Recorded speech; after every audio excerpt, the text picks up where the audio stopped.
or renovating study rooms. The library director, library board, and Friends of the Library have all identified this as an important project to pursue. Thank you very much. Thank you, Ms. Woodburn. Mr. Chairman, can we ensure that the fact that they've got some matching funds that came from citizens is then noted in our budget? Sure. Take care of that, Mr. Bryant. Yes. Okay. All right, moving on to Mr. Weatherford. I was here for the cell phone tower. Okay. Mr. Porter? Are you here about the cell tower or something else? I'm speaking during the public hearing on the cell towers. This is in regards to the process concerning the cell phone towers. Okay. Okay?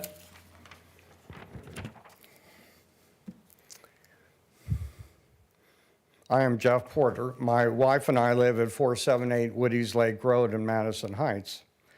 I have two specific concerns in regards to the guidelines that the county uses and that an agency like Verizon follows when there's going to be a special exception. When the balloon test was performed for the school district and then for the county, the cell tower will loom about 500 feet or less over our property. I was told that because our property is not adjacent to the affected area, we were not notified about the balloon test, but yet we're within 500 feet of where that's going to actually be. I believe that since your concern is about the health and well-being and that you get adequate public notice and public input, that broadening out your criteria for who is notified is very important. We are going to be impacted 24 hours a day, 365 days a year.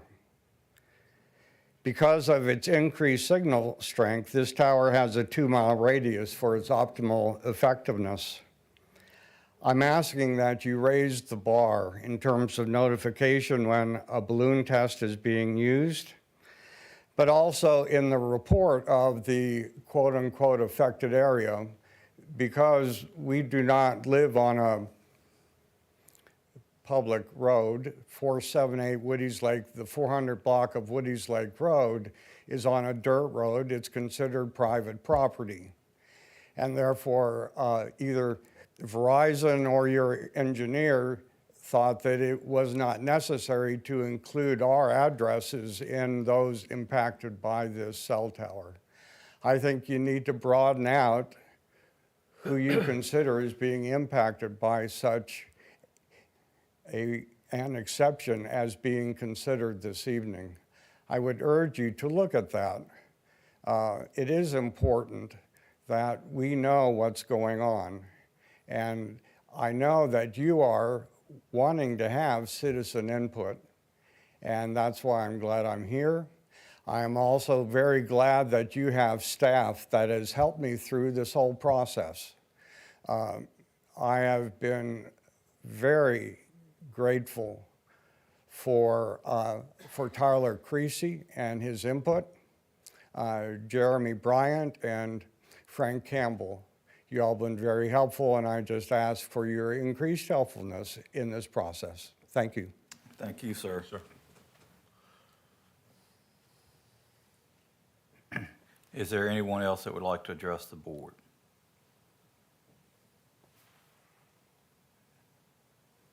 Okay, hearing and seeing none, we'll move on to public hearing. The first thing is the ordinance concerning a new town precinct, and that would be Ms. Robinson. Thank you.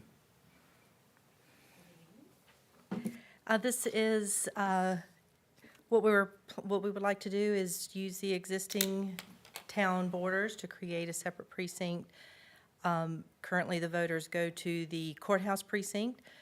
They're combined with people who are not within the town limits, which creates the need for 2 ballot styles within the one precinct by separating them out. It takes that takes that 2 ballot styles out of the mix, cuts the voters in about half.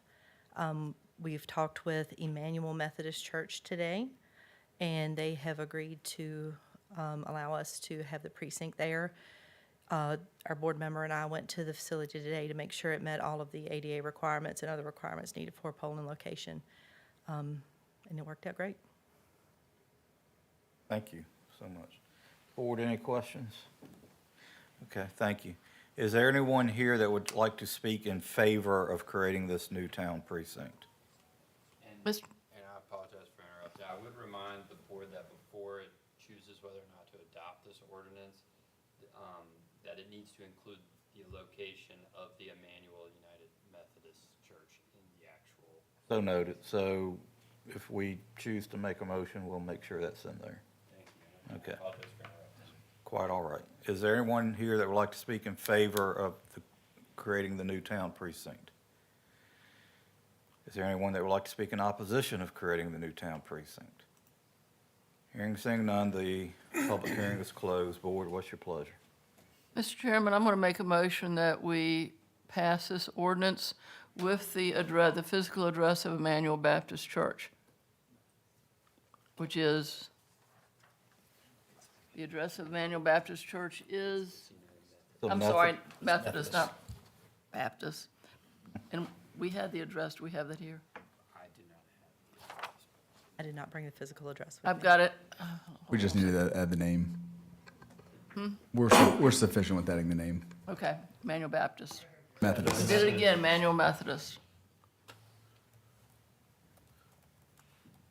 Okay. And as so- awkward as it was, that's my motion. And it's a Methodist church, correct? It's a Methodist church, yes, All sir. right. There's a motion on the floor on Ms. Tucker. Is there any discussion? If not, all those in favor signify by saying aye. Aye. I vote aye. Motion passes. I appreciate it. Good Thank luck.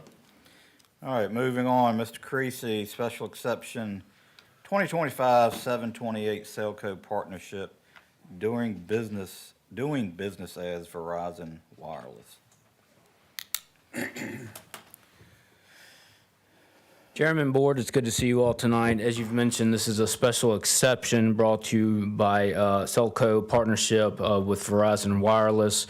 This is a special exception in our P1 Public Land District for a 199-foot overall height wireless communication facility within a 50 by 50 fenced equipment compound at 257 Trojan Road, furtherly known as tax map number 148-A-65. The comprehensive plan recommends low-density residential for this property. Oddly enough, this category includes areas where larger lot residential development is encouraged as a transition between the county's agricultural and medium-density residential areas. These development areas generally have public water and lack public sewer. Moving on to the existing zoning, as mentioned, it's Zone P1 Public Lands. This district is designated to recognize lands owned or leased by the federal, state, county government, and local and/or regional authorities as being distinct from non-public properties. Our code section indicates that our P1 Public Lands designates personal wireless service facilities as a special exception and in a Tier 1 area. The surrounding area is bordered generally by residentially zoned property. I'm going to flip on over to the map and pull up the zoning layer so you have a better idea.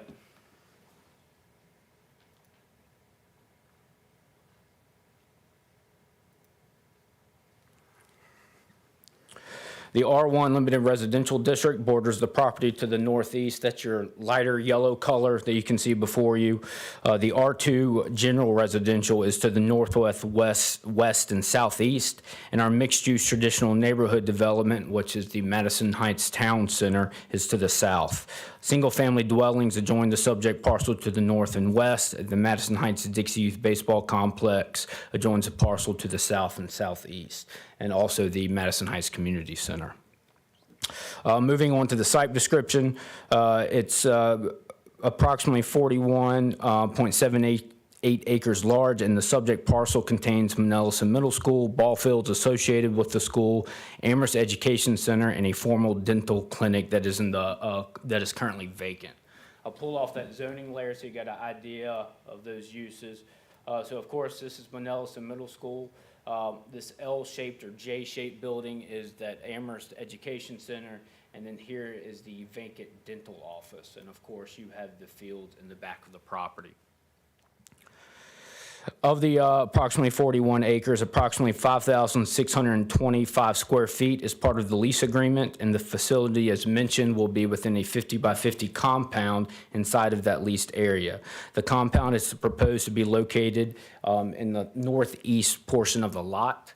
I'm going to now flip the screen over. Oh, wrong one.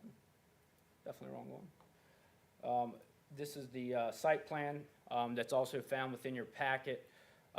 So as we're talking about traffic and parking, there's an existing bus loop that goes around the back of the school that they intend to use. And then there is an easement, a 12-foot wide gravel road within, I believe, a 30 by 30 easement that they would need to construct to get back to the facility. So as you can see, that facility is sitting sort of back behind the ball fields. If you got a good idea of that, I'll now flip back over to the map. So this is the general vicinity of where the proposed cell tower is going. VDOT indicated that they had no concerns, and as I mentioned, the civil design shows that Verizon intends to construct that 12-foot wide gravel access road along the southern property line to access the facility, and it is within a 30 wide easement. This was also sent to the county fire marshal, in which he also had no concerns. The applicant has indicated the need for the tower due to poor coverage in the vicinity. It is expected that the viewshed of the surrounding community will be affected by the proposal. There are attached photo sims within your packet, and the applicant intends to go over some of those as well. To that extent, it is important to note that there is an existing transmission line and other wireless towers that are in the general vicinity that can be seen by property owners. The county's ordinance indicates that antenna mount shall be flush mounted onto facilities unless they demonstrate the need that it can't be. There is a letter by John Daughtry, stamped 1219, indicating that the flush mount will not support the tower's needs. And moving on to the setbacks, the county requires 100% overall setback or a 1-to-1 ratio. So with this tower being 199 feet, it must be set back 199 feet from all property lines. The closest property line is to the south of the proposed facility at 225 feet. The nearest unassociated structure is approximately 730 feet to the north.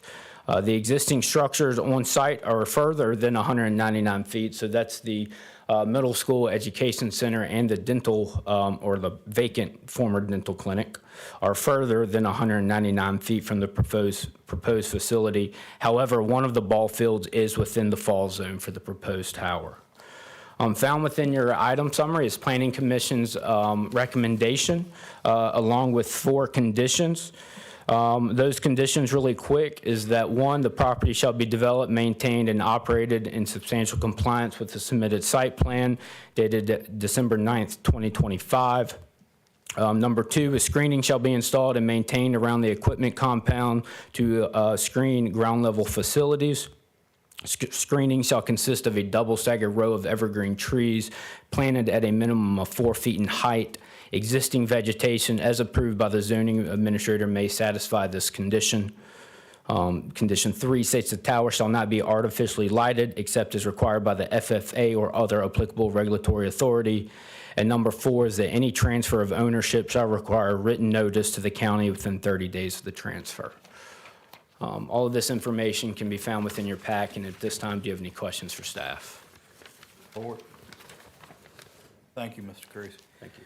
Is there anyone here representing the petition? If you'd come forth and tell us your name and...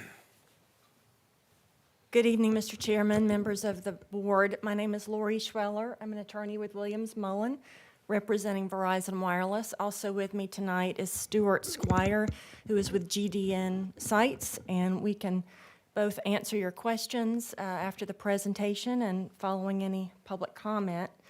We have a presentation for you I'd like to show you, if you don't mind. As Mr. Creasy explained, this property is zoned P1 Public Lands, which is a Tier 1 area for wireless facilities. It is owned by the Amherst County School Board, and so we're requesting a special exception for a new monopole.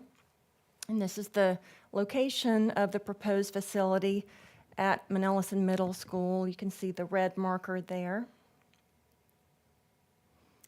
And as you've seen already, this site, though the location of a public school, is surrounded by residential areas, which is a real opportunity for a wireless facility because wireless facilities are not permitted in residential areas where their service is needed. So this gives us an opportunity to provide service from this large parcel, 41.783 acres. This is the site plan. You can see the access would be over Trojan Road to the school property and then over a new dirt road to the back of the site. The nearest property boundary is 225 feet away. As you heard, the setback is the height of the pole, which is 199, and the nearest residence is 730 feet away. Again, same setback for residences off-site as well. It's in a sort of wooded area, so the existing woods will screen the compound, and we would like to keep that wooded area as the screening for the compound rather than adding new landscaping. And this is a closer view of the access easement from Trojan Road. The site layout is quite simple. It's a 75 by 75 foot lease area, and then within that, the 50 foot by 50 foot compound would be fenced to prevent any unauthorized access into the site. This is a schematic of the elevation, and this shows you that the monopole would have room for what we call the anchor tenant, Verizon Wireless, and then 5 additional co-locators, as is required by your zoning ordinance. The pole would be matte galvanized stainless steel, so non-reflective. No lighting is required, and all the attachments would be neutral colors. A balloon test was performed in accordance with the zoning ordinance requirements on November 3rd. The requirements of the zoning ordinance are that notice needs to be sent to certain public officials and to abutting property owners. It's also advertised in the newspaper, and a sign is put up on site. We did do a previous balloon test for the school board, and that one we sent wider notice of that particular balloon test, but this is the one required for the special exception. And you can see these locations where the photographs were taken. The ones that are marked in red are views where the balloon was visible, and so I'll show you photo simulations from those locations. The ones marked in blue are views where the balloon was not visible, so we didn't produce photo simulations from those locations. So you can see from this map that generally the view is from relatively close in, the nearby road to the north, to the northeast, and directly to the east.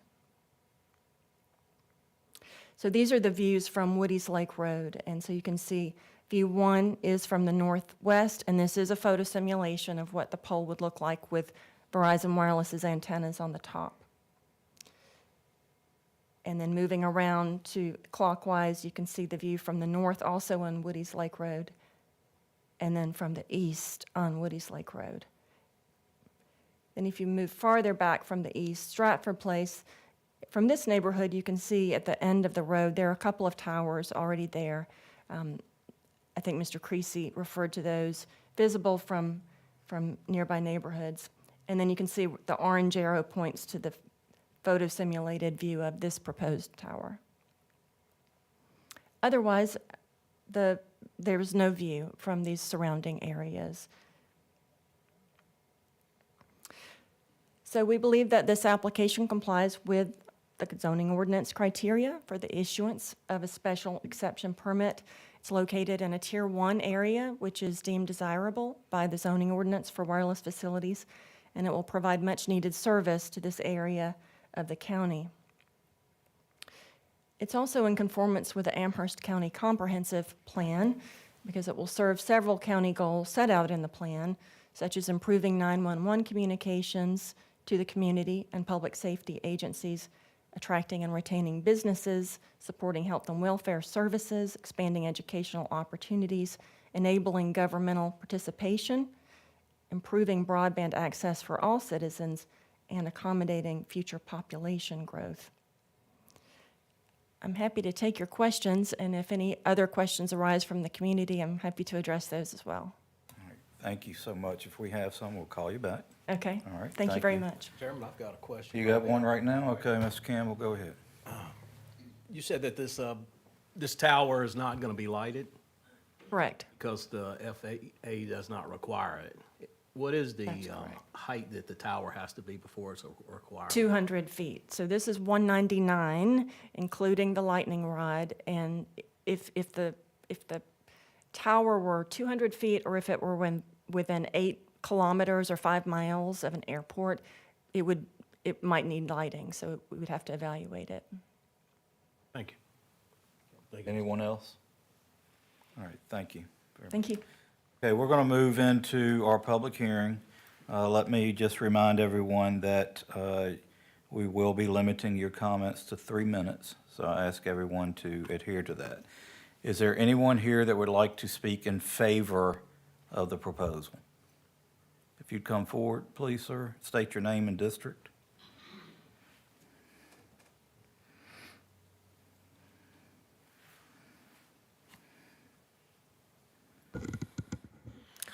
Good evening. My name is John Weatherford. I'm not certain the district that I'm in. I am at the bottom of the map in Madison Heights. Not certain the district. District 5, okay. Thank you. So I rise to address the board today in favor of this particular tower. I look at risk and benefit, and I ask the board to consider risk and benefit. And I'm sure my fellow citizens that I've heard at other meetings are going to have their opinions. But, for me, I work at BWX Technologies. We produce nuclear reactors for aircraft carriers and submarines. And that is an incredibly unforgiving technology if handled incorrectly. But when handled properly, it protects our nation. So you look at the risk and the benefit. So that's an area where there is tremendous risk, but there can be tremendous benefit. When I look at wireless towers, to me, there's tremendous benefit. It moves the county forward. It provides coverage for our area. I'm in an area that's underserved and would appreciate to have this additional service in my area.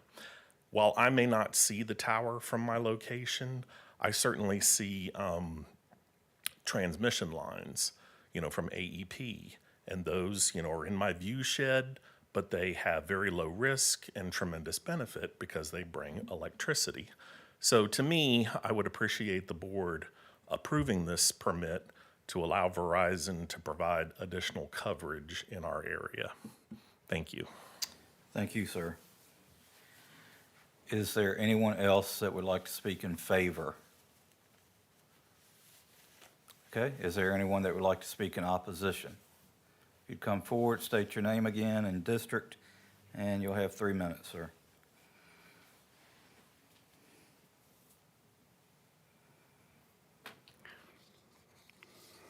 I am Jeff Porter, 5th District. I'm here to speak in opposition to the proposed special exception for the installation of the 199-foot cell tower at Manellison Middle School. One role of government is to protect its citizens. In the application for this exception, it is acknowledged that public safety and damage to the environment are key factors to its approval.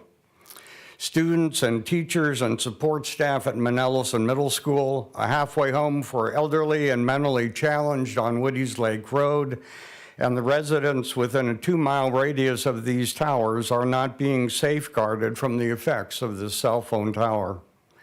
The Environmental Health Trust in Oregon brought suit against the FCC in its concerning its 1996 guidelines for what is safe for cell towers.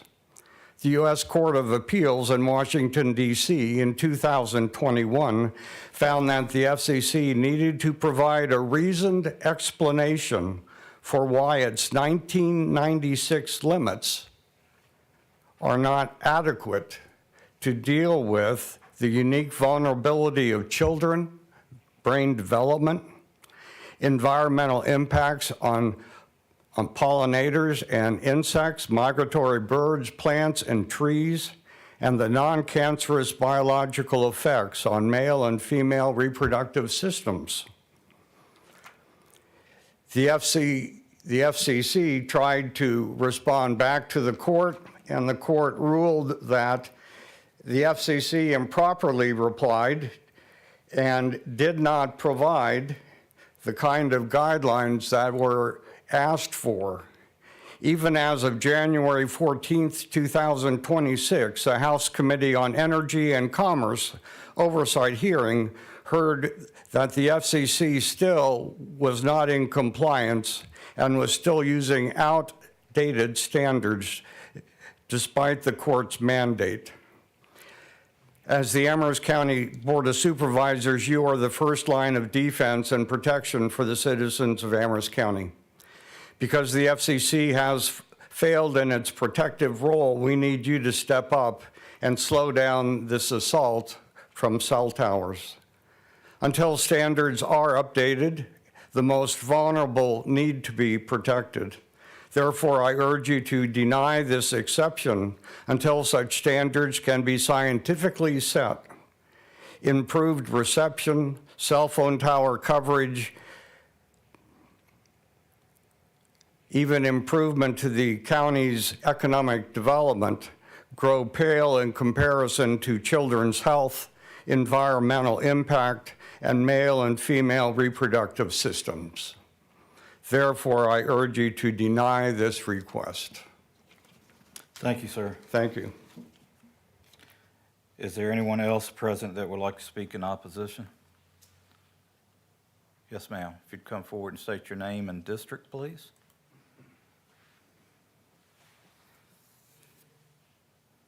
Angela Sweet, District 5. I'm not in favor of this. If it's over 30 years that they've evaluated what damage could be to these radioactive waves, shouldn't we take heed and caution before we build something and get something that's updated on the effects that it's going to affect our health? I live a half a mile from this on Woody's Lake Road. The ball field is right next door. You have all these kids running around playing ball. You have families there with little ones and strollers. I suggest we take caution and find out what's the effect, an updated report before we proceed forward. And if the 5G towers are in a radius of 2 miles, how many are you going to put around this ball field? I mean, how many more towers are you going to approve? Thank you. Thank you, ma'am. Is there anyone else present that would like to speak in opposition? Okay. Would you like to provide a rebuttal, please?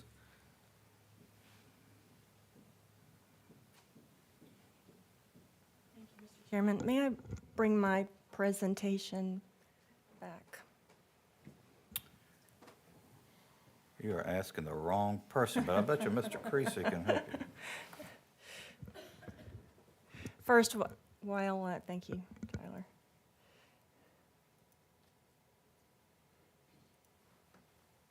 Thank you. I'm going to move down to the end. I have some information for you regarding health and safety. And I'd like to assure you that the Federal Communications Commission has looked at this issue since the regulations were first approved in the 90s. Cell towers have been among us now for decades, and they are regulated by the federal government. So the Federal Communication Commission, FCC, has established guidelines for operating wireless networks based on the recommendations of a number of different federal health and safety agencies listed here. And the established guidelines are based on worldwide studies that have, over many decades, studied the potential health effects of RF radio frequency emissions, not only from cell towers, but also from cell phones. Wireless technology, equipment, and network operations are highly regulated by the federal government, and facilities like this one must meet the standards of those regulations. So RF energy from antennas used in cellular transmissions results in exposure levels well below, hundreds to thousands of times below the FCC safety limits. The widely accepted scientific consensus is that these towers pose no danger to the surrounding community. The National Cancer Institute explains that cell tower radio frequency emissions are non-ionizing. They don't heat the cells, they don't affect the cells. And so there's no evidence for an association between non-ionizing effective radiation and cancer. This is a diagram of the electromagnetic spectrum. You can see to the left of visible light all these different types of non-ionizing radiation, including TV broadcasting, microwaves, radios, all these things that we've lived with for many, many years, in addition to cell towers and mobile phones. To the right of the visible light, you can see ionizing radiation. This is radiation that's used in diagnostic scanning and therapeutic radiation and can be dangerous to the cells. Recently, the World Health Organization undertook a meta-study, an international review of 5,000 studies focusing on 63 reports from 22 countries over 30 years to assess the quality of that data, to look for bias in these reports, and to look for any connection between radio frequency and health risks. And the conclusion was that there was no link found between cell tower RF waves and brain cancer or childhood brain cancer or leukemia. These are just a few of the other Virginia school systems that currently lease property and have cell towers on at least one or multiple school properties, so they have determined that it's safe for their children. And finally, just a reminder that federal law preempts regulation of RF emissions from cell towers. So zoning decisions by cities and counties may not consider environmental effects of radio frequency emissions when making decisions about land use. Just a reminder, I'm sure you're aware of that, because it is an area preempted by federal regulation. I'm happy to take any questions about, I just wanted to share with you this health and safety information, hopefully as a reassurance. All right, thank you. All right, I'm going to go ahead and close the public hearing. Board, do you have any questions? Mr. Chair, I don't, as far as a comment goes, I don't have a question per se. But just as far as a comment, I know it's not my district, but as I reviewed this thing, preparing for tonight and reading, you can, obviously there is just an abundance of independent data, studies all over the internet that discuss cell phone towers and whether it is a risk to health and safety of human beings. It seems to be, as time goes on, that's becoming, the spread on that's becoming farther and farther, where there's no documented linked to such as the young lady just presented in the presentation. I think this is, and I certainly respect the citizens' comments from that community. I truly do. However, for me, it's kind of a double-edged sword, because if reaching out to some of the school staff, there is problems within Manelson Middle School in the event of emergency.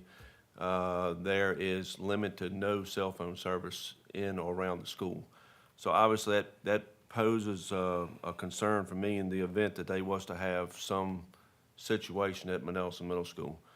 It also, when it comes to public safety, we can also debate it on the side of public safety as far as our staff goes, in the event that we have an emergency in that area with limited reception, whether our public safety folks, whether it be the sheriff's office, fire, EMS, can reach the necessary resources. So, again, I just think we need to keep these points in mind as we move forward through this special exception. Thank you, Mr. Adams. Mr. Chairman? Mr. Campbell? Currently, is there a cell tower on any other Amherst County school property? Creasy? I know there was proposed several years back one for Elon Elementary. Yes, sir. Why didn't that one? That was, I believe, Mr. Bryan. that was my speak to time. that. I think I'd have to really go back at my notes, so it's been a while, and I'm not prepared for that question. But that being said, I think that was around 2015, 2016 timeframe. There were a number of citizens that lived on and around that Elon neighborhood that were impacted, and there were a variety of reasons of why they denied it. But you're right, Mr. Campbell, they did deny that request. A large part of that was their view shed would be impacted. The location was also much smaller than this location, and it was right near, much closer to some of the houses in the community. That's my recollection. And what exactly is the criteria for contacting adjacent, to Mr. Porter's point, you know, I'm looking at a picture here of Stratford Place, and not 20 feet away is, I'm looking at a dozen homes on one side, which is probably adjacent to this property. Not 20 feet away is another dozen properties that I guess were not notified. Yes, sir. That's a great question. And so it would mean abutting or physically touching. We do go across the road as well, even if it's prescriptive or fee simple, meaning if they don't own to the center line of the road. So if a parcel abuts it, they would receive 2 notices in the mail, one for the balloon test that Verizon sends out independently, and then one from the county regarding the special exception. Because I rode down through different places and just looked at the amount of exposure to the houses that would see this. And I'm guessing they were not notified in any way, because, there's that subdivision there, I'm thinking it's better than 300 homes in the Woodland area alone. Yes, sir. Not directly. They were not notified, no, Right. sir. So to go back to my point with Elon, there's far greater amount of people here that would be impacted visually than at Elon.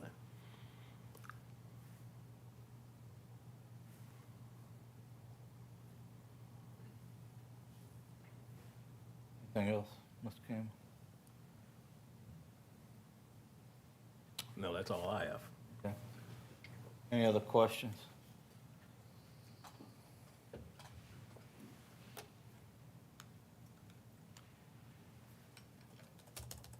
Is there a motion? Mr. Chairman, Yes, sir. I would like to make a motion. Okay, sir. I would like to make a motion, we deny this special exception. Okay. All right, there is a motion on the floor to deny the petition. Is there any discussion on that? Okay, all those in favor of denying the petition signify by saying aye. Aye. Okay, all those opposed signify by saying nay. Nay. Nay. Nay, I vote nay. Motion fails. All right. Is there any other motions? City Attorney, I'm sorry, County Attorney, keep me honest. So that motion failed. Can we accept another motion? Yes, sir. Okay. Is there a motion?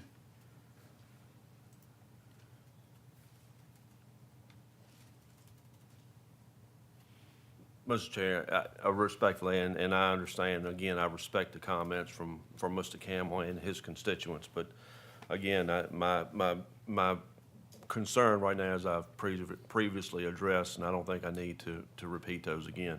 So with that being said, as unpopular as it may be, I make the motion that we approve special exception 2025-728. Okay, there's a motion on the floor by Mr. Adams. Before we continue, I will say that my understanding is that staff and Verizon followed what the ordinance stipulated for them to do in notifications of both the special exception and the balloon test. And if we have issues with that, we should direct staff in the future to look at amending that to a greater area. All right, is there any other discussion on the motion to approve? Is that with the conditions that staff? Oh, I'm sorry. Yes, Mr. Chair, and that's with the conditions that are set forth in the Okay. report. Thank you so much. All right, motion on the floor by Mr. Adams. All those in favor signify by saying aye. Aye. I vote aye. And there's one nay, and I vote aye, so that is a 4-1. All right. Good luck with your project. Next item on the agenda is a special exception of the Towers LLC. Mr. Creasy.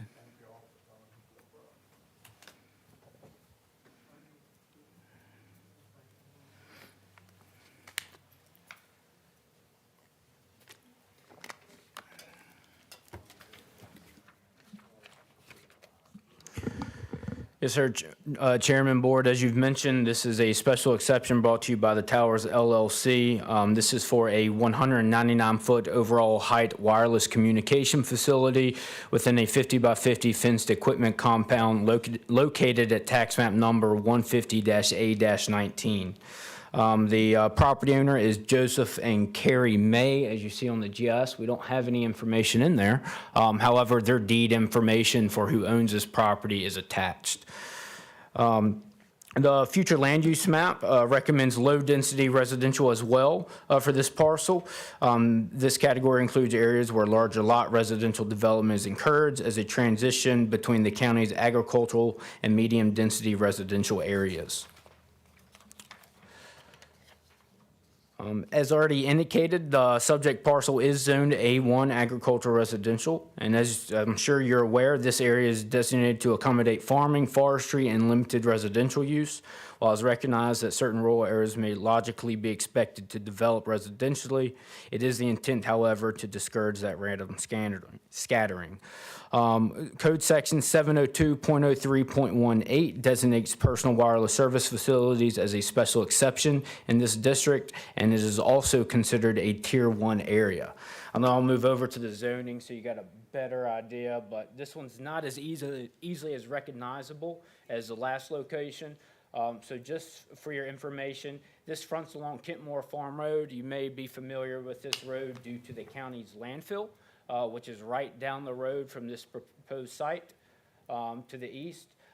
This road right here is a connector road between Kentmore and Isaac Walton, and this is Brightwell's Mill. And this road right here is Isaac Walton, which of course goes back to the Route 130 connector for the bypass. Pulling up the zoning, as you can see, this parcel is zoned A1. That brown is our P1 Public Lands District, and as mentioned, the bright yellow is our R1 district. Single-family dwellings do adjoin the subject parcel to the northeast and west, and the owner of the parcel lives directly to the west of the subject parcel. Vacant forested land borders the property to the south. So I'll take off that zoning layer so you can get a better picture of that. This is where the current property owner or the property owner of that vacant land lives. And as you can see, you have dwellings up here to the north, northeast, across the road. And then, of course, there are dwellings to the west. If you zoom out, this is the forested land that was spoken about. The subject parcel, as I mentioned, is currently vacant and is approximately 28.523 acres large. Kentmore Road provides access to the parcel, and an existing gravel drive approximately 1,100 feet will be improved for access. Of the 28 acres, approximately 5,625 square feet is part of the lease agreement. The Virginia Department of Transportation had no concerns for the proposal and then indicated that the entrance will be able to be constructed and approved through civil design with no foreseen issues. Now I'd like to flip over to the site plan so you got a better idea of that connector road. So up here, as you can see, you have Kentmore Farm. This is the existing road that would need to be approved, and it's about halfway down the parcel is where that fenced-in leased area would be for the communication facility. This proposal was sent to the county fire marshal's office, in which they also indicated that they had no concerns for the parcel. Just like the previous application, our ordinance indicates that new antenna mounts shall be flush mounted onto facilities unless it's demonstrated that the proposal would not suffice. That letter by John Daughtry, the same PE, is stamped and provided in your packet. Just like the previous application, setbacks for cell towers is a 1-to-1 ratio, or the entire height of the proposal. So this is another 199-foot tower, so they have a 199-foot setback. There is one area that staff had concerns with, and that was right here going towards the east, in which they have 200 feet plus or minus. You know, in my Amherst County education, plus or minus means going up or down one. So we weren't entirely sure on that one. So we reached out to the developer and found within the staff report is the CAD drawing that would show that it would be right at 199 feet. So yes, it is very close to the property line. However, it does meet the ordinance that the county currently has in place. The nearest unassociated structure is a residential dwelling approximately 338 feet to the southwest at tax map 150-A-17B. The proposed facility is within compliance of that setback, and as I already mentioned, the closest property line to the proposed facility is to the northeast at 200 feet. This, of course, also requires with that 1-to-1 ratio. The Planning Commission's recommendation can be found within your item summary with listed conditions. Staff is not planning to go over these conditions as they are verbatim from the previous hearing, minus a few other takes such as the naming of the site plan. But at this time, do you have any questions for staff? Yes, sir. Mr. Campbell. Mr. Creasy,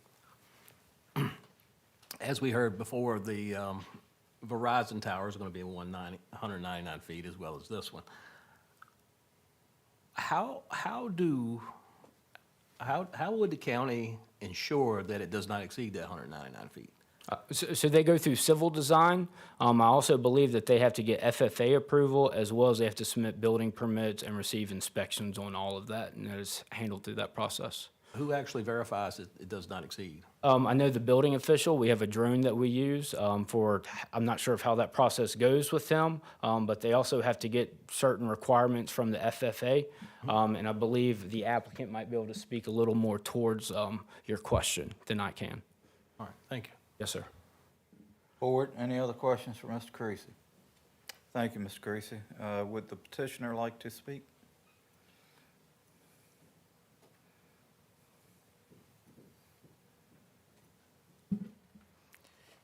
Thank you, Mr. Chairman. Supervisors, Lori Schweller again with Williams Mullen on behalf of the Towers LLC.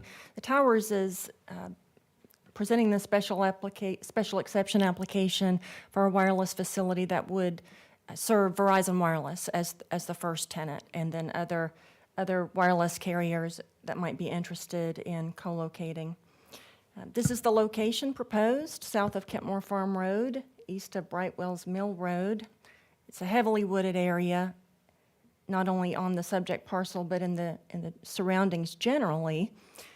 It is zoned agricultural residential, which is also a Tier 1 area for wireless facilities. Another large parcel, 27.5 acres. This site is laid out quite similar to the one you just saw. There's a 30-foot wide access and utility easement, which would be improved with a gravel road. And the compound, again, would be 75 feet by 75 feet, the lease area, with a 50 by 50-foot compound within that. All the setbacks are exceeded, whether the closest boundary line is 200 feet away, which meets the setback, which is 199. The closest off-site dwelling is 339 feet away.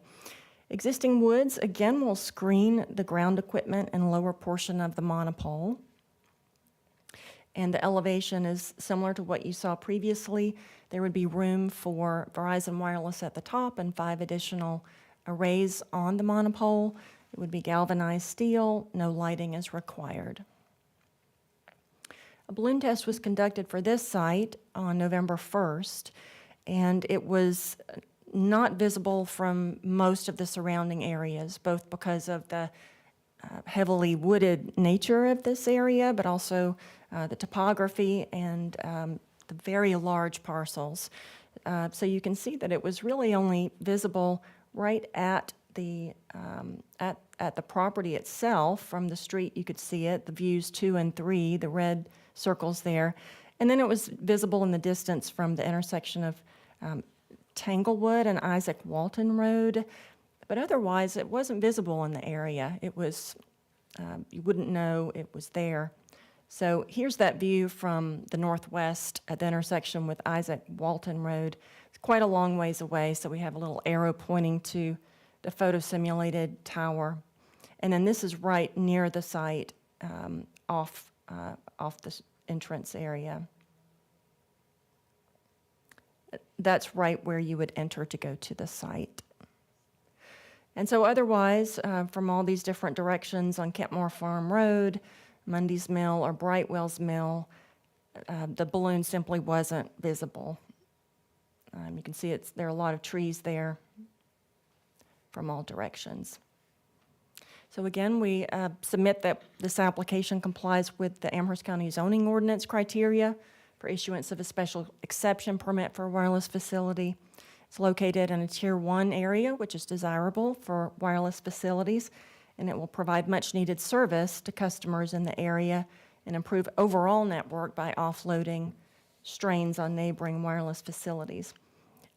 And this one, too, is in conformance with the Amherst County Comprehensive Plan, improving emergency communications, economic development, health and welfare services, expanding educational opportunities for those who wish to work at home, enabling governmental participation, improving broadband access for all citizens, and accommodating future population growth.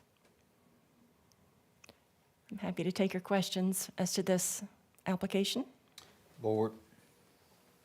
Mr. Chair, the only thing I would ask, I know you made mention of it in your first presentation, but will this tower produce that 2-mile radius as well as far as coverage goes? We usually say for a tower of 199 that depending on obstructions and topography, that signal can be 2 to 3 miles. That's generally what the RF engineers tell us. But it just depends. It also depends on how much usage there is. So in very urban areas, you might need towers closer together because there's a lot of draw and you need more capacity. But I think it's fair to say 2 to 3 miles. Okay. Mr. Creasy, were you prepared to comment on that in some way?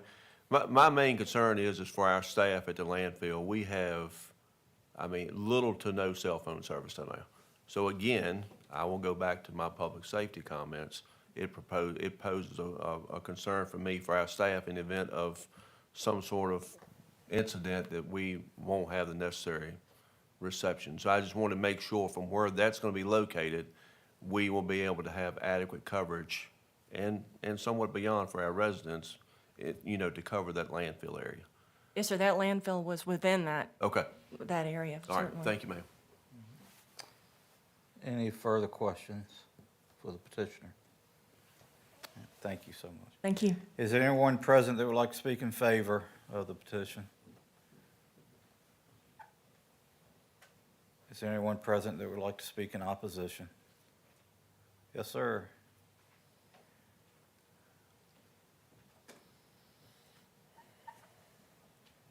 you'd state your name and district, and you have 3 minutes. I'm Jeff Porter, District 5. My understanding is that this is for public comment, and I don't know any other forum to take.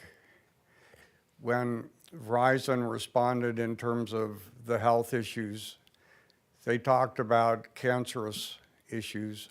Not one of the issues that I brought up concerning health dealt with cancer at all. They were non-cancerous effects. And there was no rebuttal to that. I am concerned not just for the people in District 5, but I am concerned wherever these cell phone towers are to the health and safety of human beings and the environment. And therefore, I am opposed. Now, I understand WHO and all of that have their scientific studies, but the U.S. Court of Appeals of District of Columbia said FCC has not addressed the safety and health guidelines at all. And yet, what I hear is it's more convenient for us to have adequate cell phone than it is the health and well-being of the citizens for a long term. And I'm concerned about that. And therefore, I would voice objections to this. Thank you. Thank you, Mr. Porter. So anyone else present that would like to speak in opposition? Yes, sir. If you'd come forward, state your name and district, please.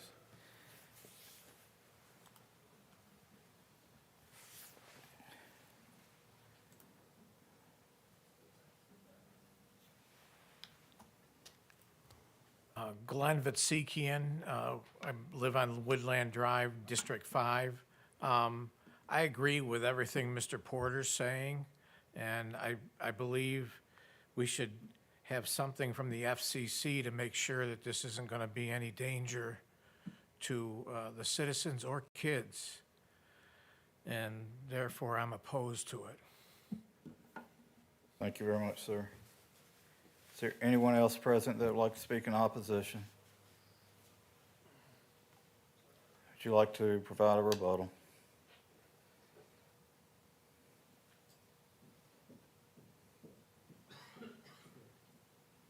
Thank you for the opportunity, Mr. Chair. I'll just reiterate my comments that I made previously, that this area of health and safety with respect to RF emissions has been heavily studied by organizations across the world, and the FCC has adopted standards based on careful review of those studies, many studies.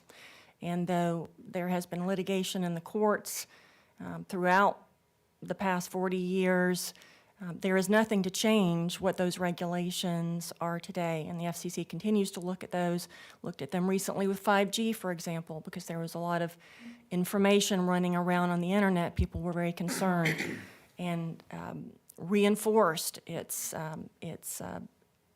standards and backs those standards today. And wireless providers like Verizon Wireless must comply with those standards, and they are regulated by the FCC, and they must report to the FCC.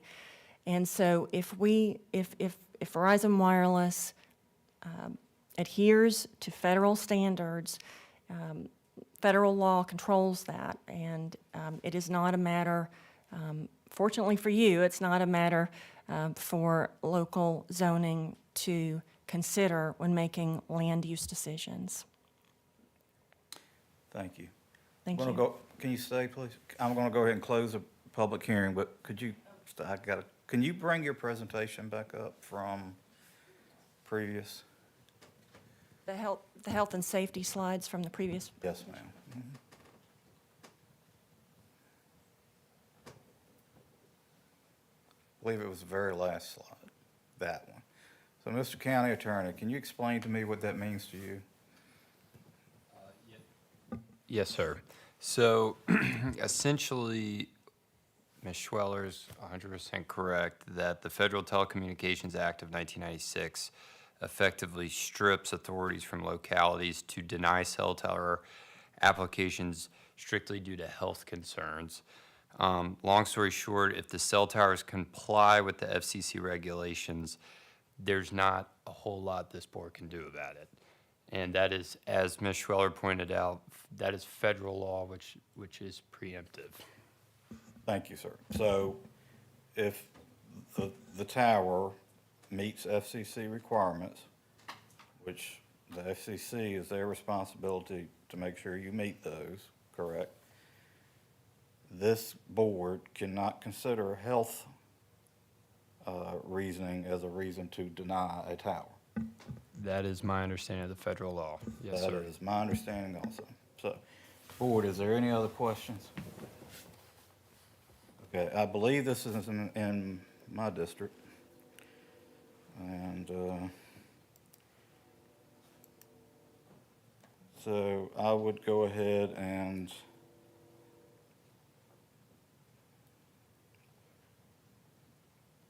if I could find the motion. I'd make a motion that we approve special exception 2025-732 with the list of conditions in the report. Is there any discussion on the motion? If not, all those in favor signify by saying aye. Nay. I vote aye, so 4-1. Good luck with your projects. All right, moving on to the consent agenda. Board, what is your pleasure? Mr. Chairman, can we take out the minutes? I wasn't here, so I would need to abstain. Okay, board, is there any issues with that? All right, so let's consider the minutes of February 3rd first. Is there a motion to approve those? Go ahead. So moved. All right, motion on the floor by Mr. Pugh. All those in favor signify by saying aye. Aye. I vote aye, with one abstention. I believe it's Ms. Tucker, correct? Correct. Okay, is there a motion for B and C? I move that we approve items B and C of the consent agenda. All right, motion on the floor by Mr. Pugh. Any discussion? All those in favor signify by saying aye. Aye. I vote aye. Moving on to old business, the CVTC smart scale options. Mr. Creasy.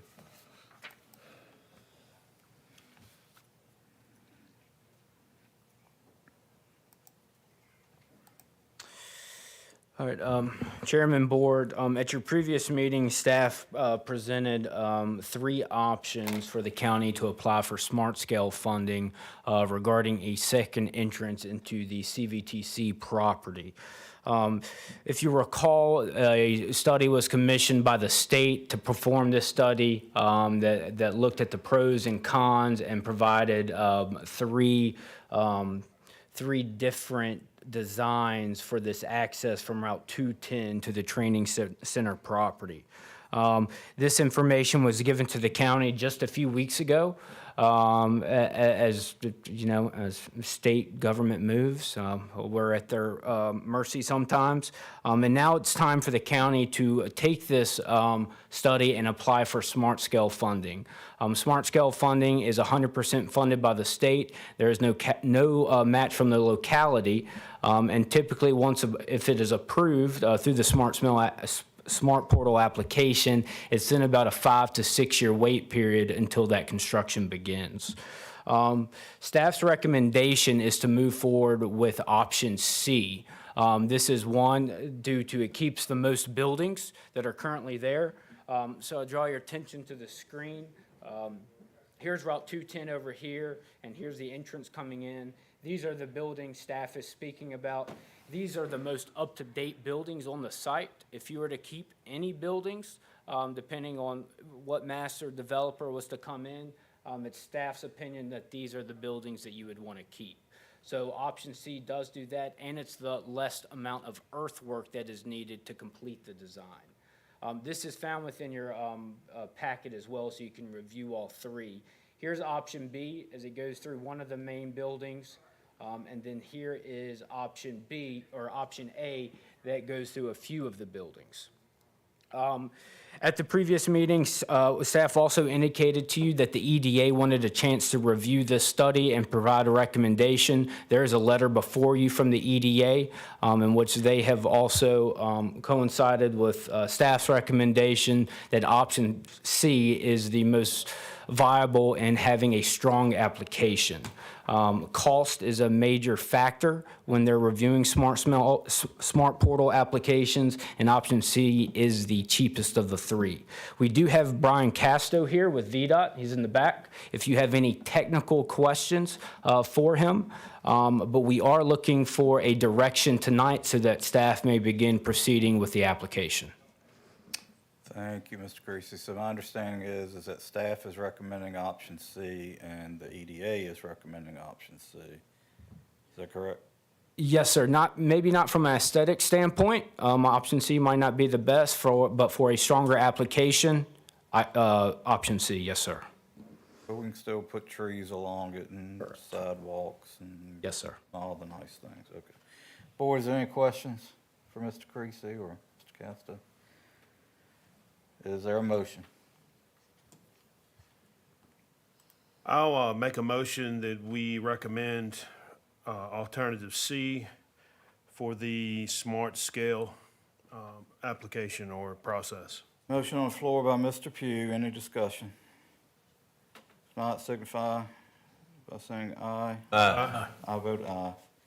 All right, moving on to new business. The first item on the new business is contribution to Amherst Fire Department for Emergency Services Council ESC capital funds. I am going to recuse myself as I am the chief of Amherst Fire Department.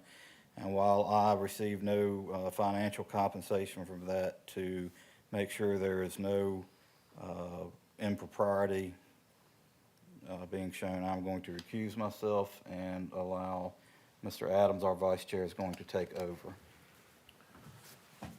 All right, Board, as you see before you here, and we have Chief Beam with us, our last Emergency Services Council, as we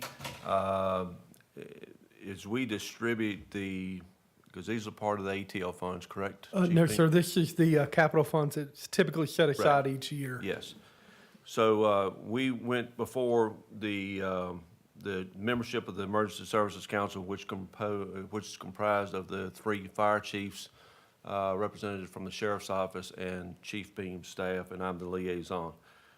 So anytime a department has a need, they bring it before the Emergency Services Council to where the decision can be made by a collective group, and I am not a voting member of that.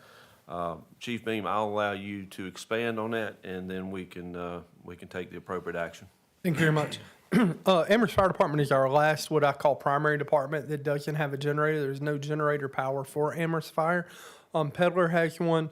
Manelison, our EMS station in the Manelison community, and our Amherst station, EMS station, all have generator power. Amherst Fire is the last one to not. The only other one that doesn't is the small one there at Littleton Lane, but that's not a station that is routinely housed. The project cost is going to come in about $100,000. That's to do the generator for the building.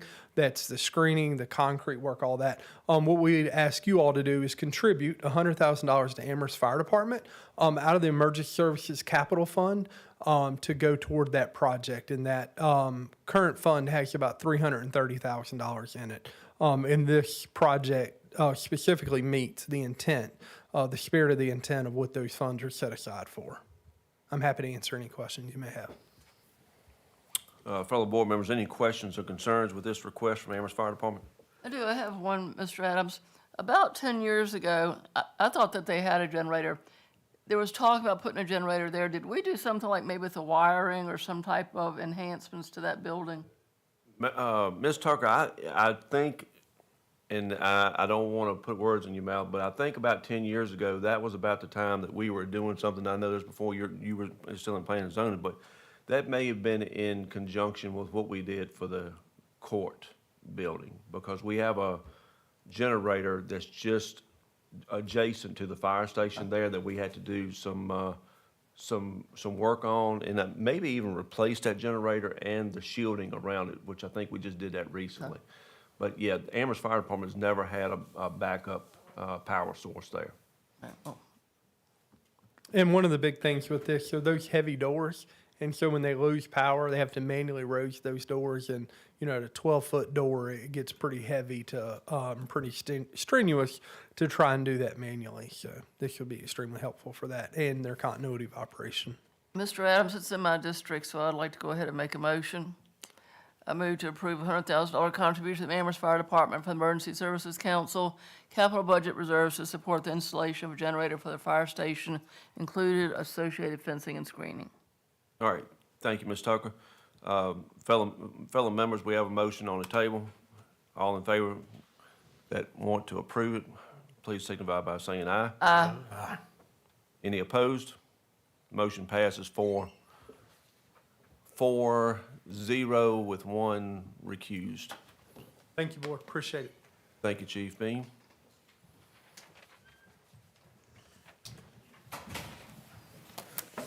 Thank you, sir. Yes, sir. Moving on to the Transportation Safety Action Plan. Ms. Hitchcock? Did she leave? Oh, no, there she is. She's here. Oh, you're yeah. going to introduce her? Yep, so with us tonight, we had the Deputy Director of the Central Virginia Planning District Commission to present to you the Safety Action Plan that the PDC recently approved. Ms. Hitchcock?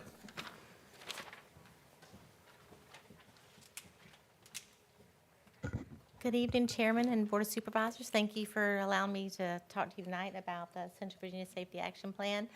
The U.S. Department of Transportation developed the Safe Streets and Roads for All program. It was a portion of the IIJ bill, and it provided $5 million over 6 years for the goal of reducing serious and fatal accidents along the nation's roadway. And the reason that our region, the PDC put in an application in partnership with our localities was to address an unfortunate statistic of serious and fatal accidents in our area. On average, in a year, about 36 people in our region die, about 228 are seriously injured. And what you see in the charts there is between 2018 and 2023, there were 220 people that were killed in our region and 1,680 seriously injured in crashes. So we're just looking at the goal of this is to reduce those serious and fatal accidents, of which in Amherst County there were 25 fatalities and 191 serious injuries during that same time frame. And so the goal of the Safety Action Plan is to look at those serious and fatal accidents, not at the 21,126 crashes that take place over time, some of them being small. It's, again, reducing serious and fatal accidents.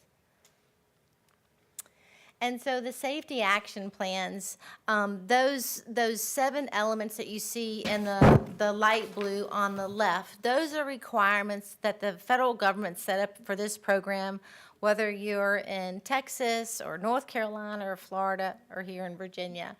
And it's looking at how you organize a safety action plan.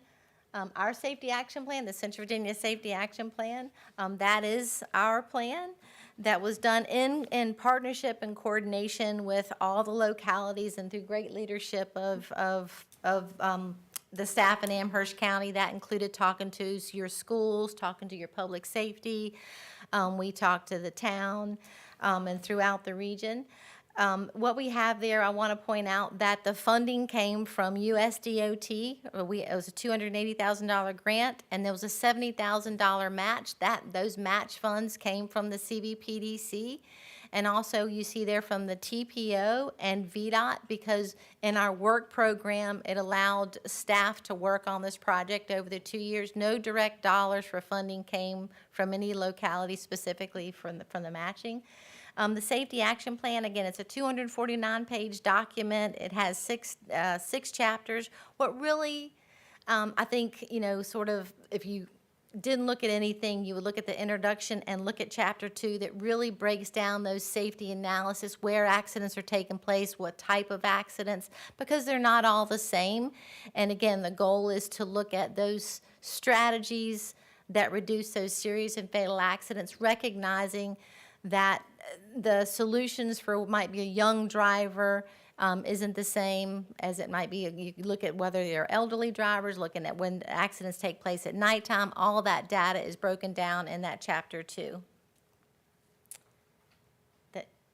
And then I'm here tonight to talk about the leadership commitment and goal setting. In order for a locality to be eligible for additional federal dollars through this program in the construction front, a locality takes a commitment to reducing either a commitment of some kind, and then what we did as the PDC, we followed the same commitment that the state made, and it's a goal to reduce a horizon timeline that you reduce accidents.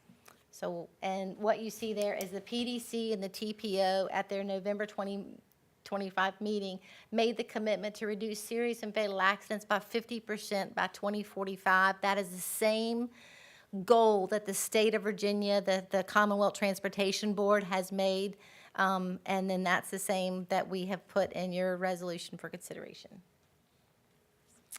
And that was just the safety action, the safe system approach. That, again, is the idea that this system looks at all elements of safety is needed to improve roadways. So you're talking about the improvements that we have on our cars, which are wonderful now for sensors and all those technology and how that plays in a role as well. And so we're looking at those things that have to do with post-crash and some of those other elements outside of technology, although we do have some technology. And then it's really important about a data-targeted strategy. In our region, more than 50% of those serious and fatal accidents, those KA accidents, take place on 8% of our roadways. So you see it's a targeted way to look at locations. And in Amherst County, 65% of fatal, serious, and in Amherst County, we added an additional classification. Those are called your B accidents. Those are ones that don't necessarily send someone to the hospital, but someone has been injured in some way, or they say whether they're followed up with and they have soreness. And the reason for that being is our consultants wanted to make sure that within Amherst County, we could have some targeted locations on what we're calling the high injury network. Which is that what you see there for the whole area. Those are those targeted areas where that 8%, 9% of those accidents that are taking place. And in Amherst County, you can see that most of those K, A, and B accidents are within the Madison Heights area. That doesn't mean there aren't outliers, but during that high injury network. And then what you see there are the specific site recommendations that are within the action plan for safety improvement. And again, all of this done in consultation and coordination with Amherst County staff. And then the safety action plan also identifies 5 overarching goals because the needs are common, speed and making sure that people are safe around schools. And so that driver isn't making completely different actions in Amherst County than what you're seeing in Bedford County. So that commonality in strategies for improving safety in our roadways. And then lastly, I'll bring back to that leadership commitment and goal setting. While we're here tonight to see if the Amherst County would be interested in making that similar commitment of that goal of the reduction, the goal to achieve a reduction in fatal and serious accidents by 2045, recognizing that no locality is held to that commitment. VDOT is not going to impact that on any accidents that you have, any applications that you have in the future. It is a goal. And then with the safety action plan, again, just point out it was developed in coordination and consultation with Amherst County staff. It incorporates local stakeholder input. It supports the county's comprehensive plan, obviously, and articulated goals for safety. And it supports the existing and future county infrastructure projects. And so we hope to be an arrow in that quiver as Amherst County prepares to put in those federal applications that you will be putting in the future, and also within your SMART scale, because it's really important to point out, I think, beyond the federal government, that the state of Virginia's 2022-2026 Strategic Highway Safety Plan incorporates the same goal of this reduction of serious and fatal accidents by 50% by 2045. And thank you for your time, and I'm happy to answer any questions that you may have. Thank you, Ms. Hitchcock. Board, any questions? I think this is the 10th time I've heard this presentation. But very good goal for, I believe, any locality to have is to decrease the number of fatalities and injuries in its jurisdiction. So I appreciate you coming with us tonight. If we fail to obtain that, nothing's going to happen to us. But if we do choose to adopt this, I believe there may be grant funds down the way that we may be able to apply for. So with that, I would make a motion to approve the Central Virginia Safety Action Plan, Safe Streets for All resolution as presented.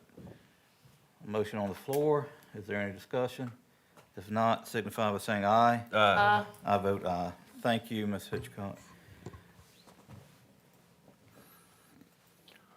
All right, moving on. County Administrator's Report. Yes, sir. The board is being asked to appoint an at-large member to the Agriculture Committee. As you are aware, there are 3 vacancies on the Agricultural Committee, which expired on 12/31/25. Staff advertised these vacancies in the New Era Progress on November the 6th with a closing date of November 21st. We also advertised the vacancies on Facebook. At the time, staff did not receive any letters of interest, and we continued to advertise. However, staff did receive a letter of interest from Ron Fisher on January the 30th, 2026. That is in your packet. There's recommended motions for you to consider, and Mr. Fisher is present tonight, so thank you. Thank you, Mr. Fisher. Board, what's your pleasure? Mr. Martin, I know that Mr. Fisher lives in Mr. Adams' district, so I'll defer to him. I just want to say how much I support his application. Campbell? I just have a question. Is the Ag Committee, is it broken up in districts like the, it's not? Okay. All right, Mr. Adams? Any other Mr. Chair, I have had an opportunity to speak to Mr. Fisher about his interests. I'm excited for. I didn't have to coax him, but so much. But just hearing his thoughts and creative mindset on what we can do additionally with the Ag Committee, I'm excited for the future and for him to be a part of it. So with that being said, I would move. Well, I'm sorry.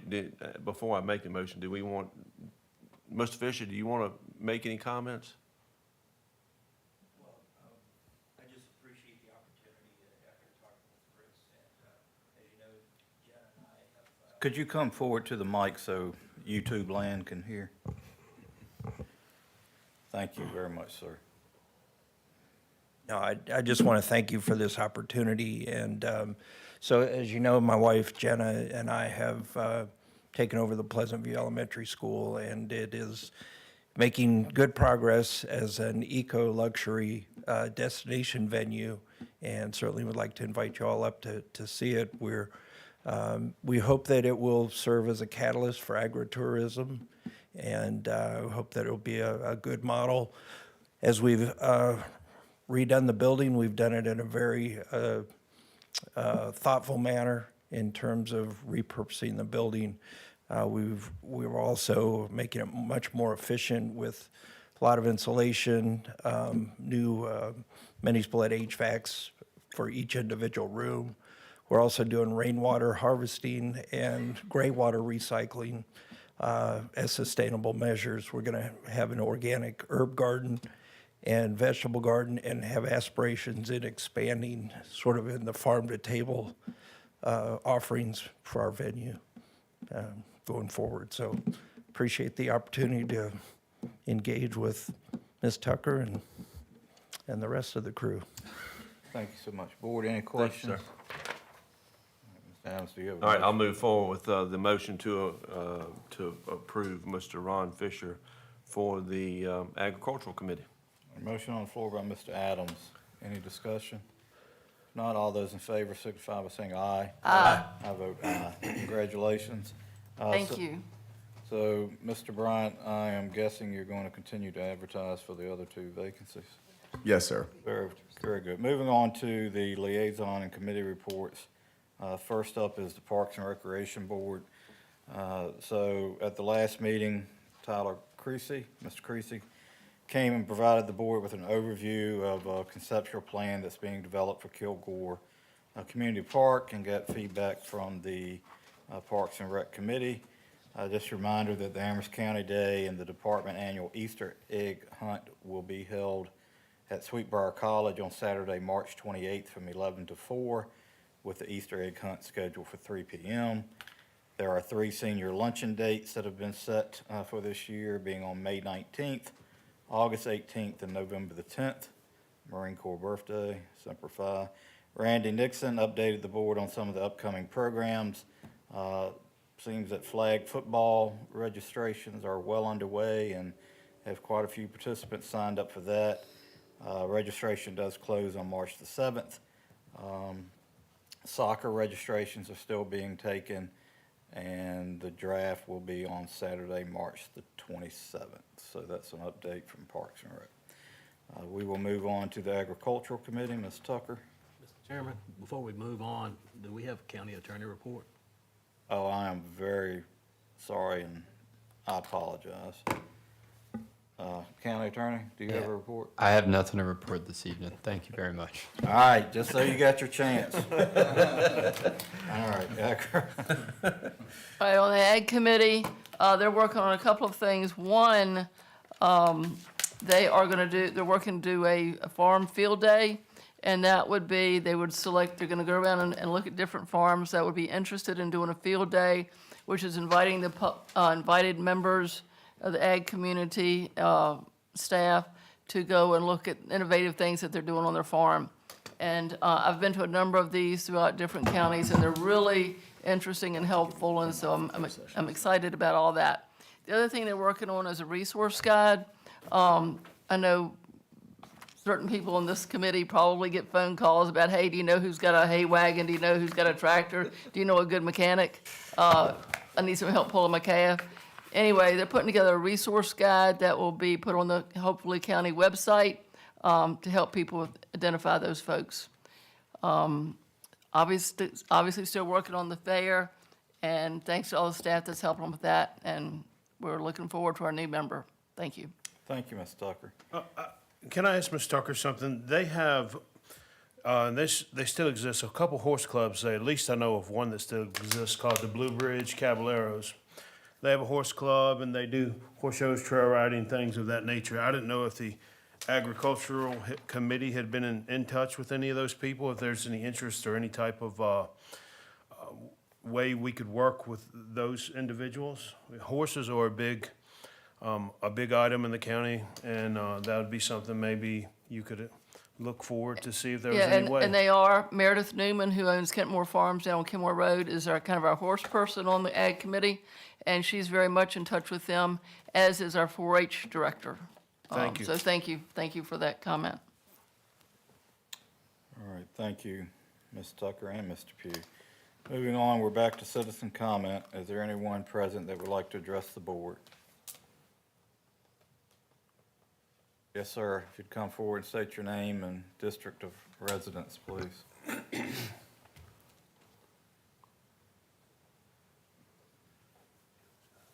Hey, y'all, I'm Sam Soger in District 2. I happen to live in town also. I know the vote's been made, but I'm sitting here kind of kicking myself for not speaking up earlier, so just want to put it on record. I want to make sure that the registrar's office has all that it needs, because sometimes it feels that staffing the polls on election days could be a bit trying for the registrar's office, and now we're adding a whole new precinct. So that's going to be more money, more resources that the registrar is going to need. I just hope that going forward, at least the Board of Supervisors can make sure that we do what we need to do to get citizen engagement, to make sure that people know that these are paid opportunities to staff these polling places. And of course, as somebody who runs for office in town, it does sort of throw a wrench into having to have now 2 different places. It affects political parties also having to, have extra people on staff for that. to volunteer for these opportunities. So just food for thought, just since there was no discussion about it, I wanted to bring that up. I do appreciate all y'all's time and all that you do for our county. Peace and love. And Thank you Mr. very Soger, just because we didn't discuss it, that's because we weren't discussing those things. This was just information only. So, thank you. Well, point of clarification, we did vote to create that precinct. Well, Correct. the precinct, but I thought he was talking about the funding for the yes, registrar. Correct. Yeah, okay, thank you. Point taken, yes. All right, is there anyone else present that would like to address the board? All right, if not, we'll move on to matters from members of the board. Ms. Tucker, I don't have anything. Mr. Campbell. Mr. Chairman, I do have one thing. I have a constituent that lives in Old Town, and his property is across from one of the houses that were torn down by the county. And when it rains, this guy gets a massive amount of water across his property. And when I say massive amount, I don't mean a trickle. I mean, it looks like Ty River, literally, that crosses his property from VDOT. I would like if staff could reach out to VDOT and possibly have someone go down and talk to this man and see if there's anything that can be done to divert this water. I mean, I have video of his property after the rain where the water is still running across. You can probably float a kayak. Mr. Campbell, do you have an address? I'll give it to you. Okay. Thank you, Mr. Campbell. Mr. Pugh, I have nothing at this time. Mr. Adams. The only thing I want to bring up, and this just for a point of clarification with Mr. Bryant, as far as dealing with the property up here, the Schrader property, are we going to address all the bushes around? We're going to take those down as well?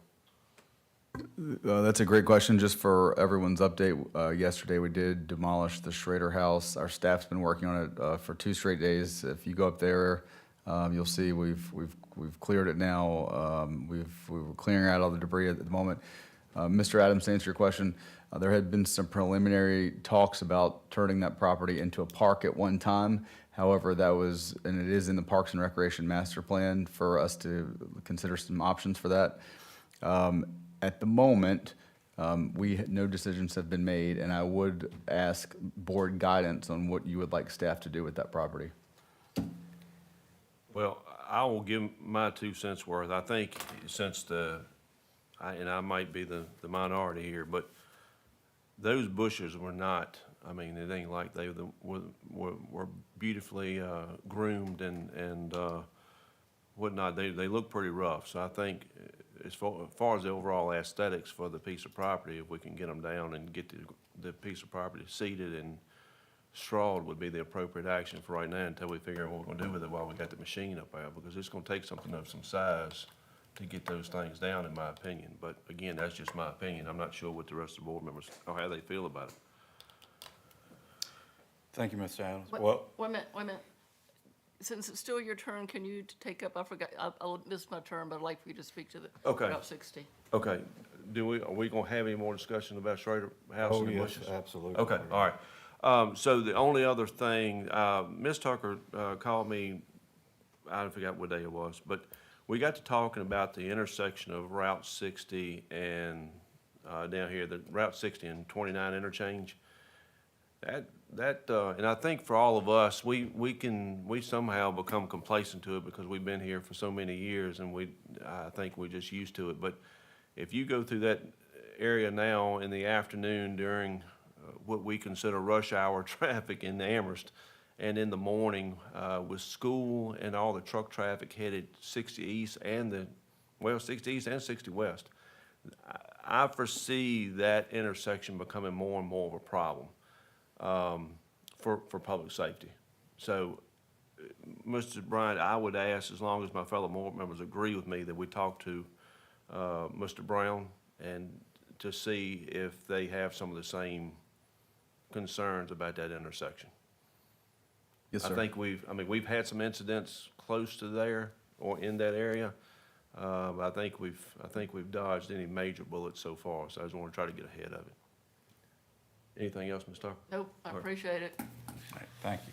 I was not going to bring it up, but since Mr. Adams did, I understand what you're saying. There's been no decision, but we actually did adopt a Parks and Recreation Master Plan that said the Schrader property would be turned into a park area. Correct me if I'm wrong, but that's what it said, and we No. adopted it. We did adopt it. I believe, Mr. Nixon, did we have options in there for that property? Yes, sir.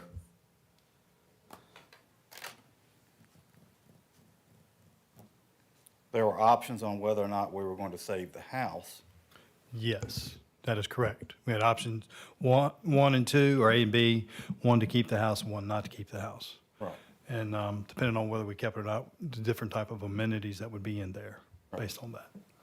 So, It yeah, didn't say we were going to turn it into a parking lot, did it? No, it did not. Absolutely not.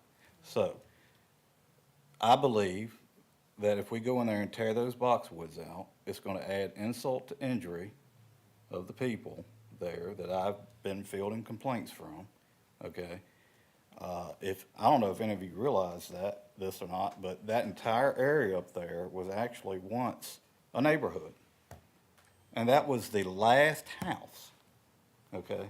And what did we do? We tore it down, okay? So I'm sure it would be great just to go in there and take all the boxwoods out so we can make it easier to be a parking lot. But I don't see it becoming a parking lot, okay? If you want to go and vote and change the master plan, great. But that's a plan that I believe is part of our comprehensive plan now, right? So we kind of made that decision. And I think we should have a whole lot of discussion before we go back on that. I agree with Okay. that, but So- my whole thing is those boxwoods, maybe not all those boxwoods need to stay, because I love boxwoods. They're in bad shape because they've never been cared for.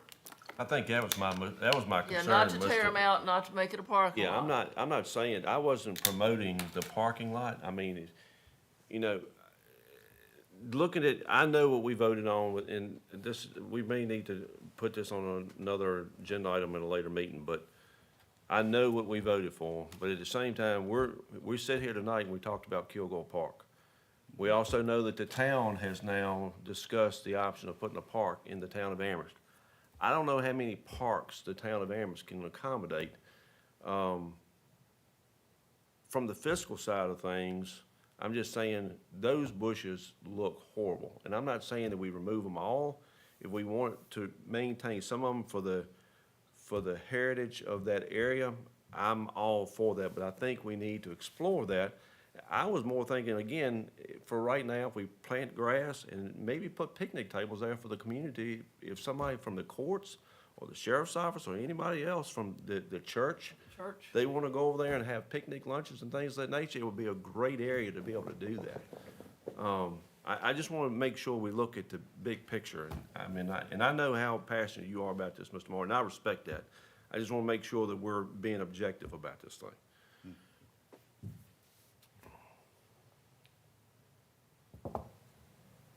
That's all I have. Was the garage torn down as well? No. No. Heaven forbid, the non-historic property don't get torn down. All right, I would say then have the Public Works staff look at the boxwoods, use their best judgment. I don't believe they all need to go. But take a look at them, if the rest of the board wants to do that. Is there consensus on that? Sounds good. All right, very good. I have nothing else. All right, we need to go into a certification for closed session. So can I have a motion to go into a closed session for the limited purpose of discussing concerning a prospective business or industry or the expansion of an existing business or industry where no previous announcement has been made of the business or industry's interest in locating or expanding its facilities in a community in the eastern half of Amherst County pursuant to section 2.23711A5 of the Code of Virginia. So I'll put that on the floor as a motion. All those in favor signify by saying aye. Aye. I vote aye. We are in closed session.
Okay, Board, is there a motion to come out of closed session?